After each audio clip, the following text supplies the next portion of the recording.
Assalamualaikum warahmatullahi wabarakatuh. Selamat pagi semuanya.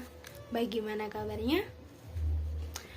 Oke, sebelum kita mulai kegiatan belajar pagi hari ini, mari kita berdoa terlebih dahulu agar kegiatan belajar kita selalu dirindui oleh Allah Subhanahu wa taala. Al-Hadiniyah bisirril Fatihah. Oke, karena masih pagi-pagi, masih semangat semuanya ya. Nah, sebelum kita ke pembelajaran kali ini, mari kita mengulas kembali, mengingat kembali pembelajaran minggu kemarin. Nah, apakah ada yang masih ingat tentang pembelajaran minggu kemarin? Pasti masih ada ya. Yang masih ingat bisa angkat tangan. Nah, benar. Kita kemarin sudah belajar mengenai Perjanjian Hudaybiyah. Perjanjian Hudaybiyah sendiri ialah perjanjian antara kaum muslim yang sedang hijrah di kota Madinah dengan kaum kafir Quraisy yang berada di kota Mekah. Hari ini kita akan belajar tentang Fathul Mekah. Fathul Mekah ini juga terdapat keterkaitan terhadap pembelajaran kita minggu kemarin, yakni tentang pembelajaran Perjanjian Hudaybiyah. Mengapa kita belajar tentang pembelajaran tentang Fathul Mekah? Karena Fathul Mekah adalah pembebasan kota Mekah, yakni para muslim bisa bebas mengunjungi kota Mekah, khususnya di Ka'bah untuk beribadah. Seperti yang kita lihat pada zaman ini, para muslim dari berbagai belahan dunia itu bebas atau diperbolehkan untuk mengunjungi Ka'bah. Bukan seperti ketika zamannya Nabi, masih sulit. Salah satunya ada kecaman dari kaum kafir Quraisy. Di sini ibu akan berikan video, nanti anak-anak bisa melihat dan dicermati ya tentang video itu. Nanti di beberapa menit ibu akan memberikan penjelasan lebih. Oke, mari disimak. Perjanjian Hudaybiyah ternyata tidak berjalan sebagaimana mestinya. Ketika pihak Quraisy melakukan pelanggaran, suku Bakar melakukan penyergapan terhadap suku Khuza'ah di sebuah oasis. Penyergapan tersebut dibantu oleh Quraisy Mekah. Pelanggaran Perjanjian Hudaybiyah membuat Nabi Muhammad dan para sahabatnya mengambil keputusan penting menyerbu Mekah.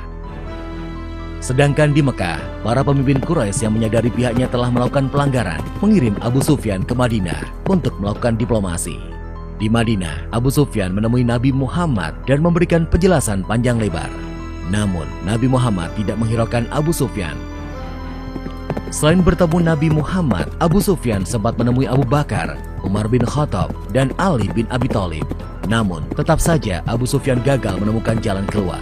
Didera putus asa, Abu Sufyan... Dari beberapa menit video yang telah kita lihat tadi, bahwa dapat disimpulkan bahwa kaum kafir Quraisy melanggar Perjanjian Hudaybiyah. Salah satu pokok poin yang dilanggar yakni tidak adanya gencatan senjata selama 10 tahun, tetapi malah dari pihak Quraisy mereka mendukung Bani Bakar yang melakukan serangan kepada Bani Huza'ah. Perjanjian Hudaybiyah ini menjadi sebab adanya Fathul Mekah. Begitu. Selanjutnya kalian bisa menonton lagi, nanti ibu akan berikan penjelasan. Nabi Muhammad memerintahkan para pemimpin pasukannya mengucapkan Al-Yaum, Yaum Al-Marhamah, yang artinya adalah hari ini hari kasih sayang. Nabi Muhammad mengampuni semua penduduk Mekah dan melarang pasukannya melakukan pertumpahan darah. Hari itu, 17 Ramadan tahun ke-8 Hijriah, Mekah berhasil dibebaskan dari kekuasaan kaum Quraisy Mekah. Saat itu juga, berhala-berhala yang berada di sekitar Ka'bah dihancurkan. Pembebasan kota Mekah menjadi tonggak sejarah tidak hanya di Jazirah Arab, tetapi juga di seluruh dunia. Nabi Muhammad tampil sebagai pemimpin yang memberikan contoh bagaimana sebuah penaklukan pusat kekuasaan musuh tanpa pertumpahan darah, sekaligus tanpa pembalasan dendam. Baik, tadi sudah beberapa sampai akhir ya. Nah, itu tadi bahwa di situ kebijakan yang diambil Rasulullah mengenai pelanggaran yang dilakukan oleh kaum kafir Quraisy, yakni dengan memerintah para sahabat, para penganutnya untuk ke Mekah, untuk pergi ke Mekah dan untuk mengepung Mekah. Dalam hal ini kaum kafir Quraisy juga gugup dan takut karena dari pemeluk Islam juga sudah tambah banyak. Nah, maka dari itu kaum Quraisy menyuruh dari salah satu kawanannya untuk perwakilan untuk memberikan tanggapan kepada Nabi, tetapi malah perwakilan tersebut beberapa malah masuk Islam juga. Kebijakan itu sudah dilakukan, yakni dengan mengepung Mekah dari berbagai penjuru. Kemudian setelah benar-benar kota Mekah dikuasai oleh kaum muslim, yakni dengan seruan pembebasan kota Mekah, maka berhala-berhala yang berada di samping Ka'bah itu dihancurkan semuanya. Dengan hal itu, menyingkapi tentang hal itu juga Rasulullah tidak malah balas dendam, Rasulullah tidak juga marah, tetapi Rasulullah malah mengampuni apa yang dilakukan oleh kaum kafir Quraisy, mengampuni dengan ikhlas hati. Dengan hal ini mengakibatkan akibat yang baik untuk kaum muslim. Karena apa? Dengan Rasulullah mengambil kebijakan yang baik, dengan ingin menguasai Mekah dengan damai, maka para kafir Quraisy beberapa juga masuk Islam. Jadi pemeluk Islam makin banyak dan makin meluas. Begitu.